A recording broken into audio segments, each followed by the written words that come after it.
پہلے تو حیا کو سمجھ لیجئے یہ کیا چیز ہے۔ عربی زبان کا لفظ ہے، اگر میں اس کو ایک سادہ تعبیر میں ادا کروں تو انسان اپنے سامنے کسی چیز کو دیکھ کر جب جھجک جاتا ہے تو اس کو عربی میں حیا کہتے ہیں۔ یعنی آپ بلند آواز میں گفتگو کر رہے تھے،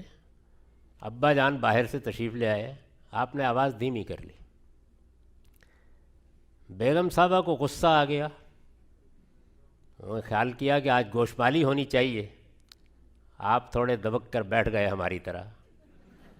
تو یہ جو آپ کے اندر ایک جھجک پیدا ہوتی ہے، اس کو عربی میں حیا کہتے ہیں۔ یہ جھجک ڈر تو اس وقت ہوتا ہے جب پٹائی ہونی شروع ہو جاتی ہے، اس سے پہلے پہلے حیا ہی ہوتی۔ ایک جھجک، قرآن مجید نے اس لفظ کو استعمال کرتے ہوئے اس کی بڑی عمدہ تصویر کھینچی ہے اس مقام پر جب سیدنا موسیٰ علیہ السلام جب ان سے ایک حادثہ ہو گیا اور وہ تشریف لائے تو مدین میں وہاں کچھ خواتین تھیں جو پانی بھرنے کے لیے آئی تھیں، اپنے اونٹوں کو پانی پلانے کے لیے آئی تھیں، تو انہوں نے ان کو پانی پلا دیا، ان کے لیے مشکل ہو رہا تھا۔ تو اس کے بعد ان میں سے ایک خاتون ان کو دعوت دینے کے لیے آئی تو قرآن نے کہا کہ تمشی علی استحیاء، وہ جھجکتی ہوئی آگے بڑھی۔ یہ جو جھجک کر ایک بات کرنا ہے، ذرا رک کر بات کرنا ہے، اس کو استحیاء یا حیا سے تعبیر کیا جاتا ہے۔ سیدنا یوسف علیہ السلام نے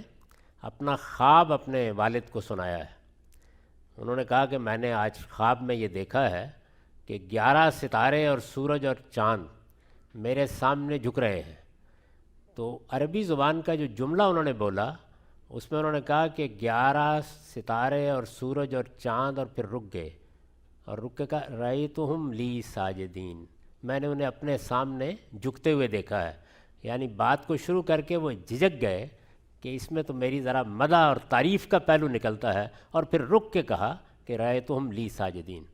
تو بات کرنے میں کسی بزرگ کے سامنے جھجک محسوس کرنا، اپنے آپ کو سامنے لانے میں جھجک محسوس کرنا، کسی بڑے کے ادب اور احترام کا لحاظ کرتے ہوئے اپنی آواز دھیمی کر لینا، اپنے آپ کو ذرا روک لینا، اپنے لب و لہجے اور اپنی گفتگو پر کنٹرول کر لینا، یہ سب حیا کی تعبیریں۔ اسی کا ایک پہلو یہ ہے کہ اللہ تعالیٰ نے خواتین کو حسن و جمال دیا ہوتا ہے، اور اللہ کی نعمتوں میں سے ایک بڑی نعمت ہے جو ان کو عطا ہوئی ہے، تو وہ اس کے اظہار میں بھی کچھ جھجک محسوس کریں، یہی چیز ہے جس کو حیا کہا جاتا ہے۔ تو یہ ہماری پوری زندگی کی تعبیر ہے، اسی لیے یہ کہا گیا ہے کہ الحیاء من الایمان، یعنی اصل میں جب آدمی اللہ پر ایمان لاتا ہے تو جو چیز اس میں پیدا ہوتی ہے وہ کیا ہے؟ وہ یہ ہے کہ اب وہ خدا کے معاملے میں،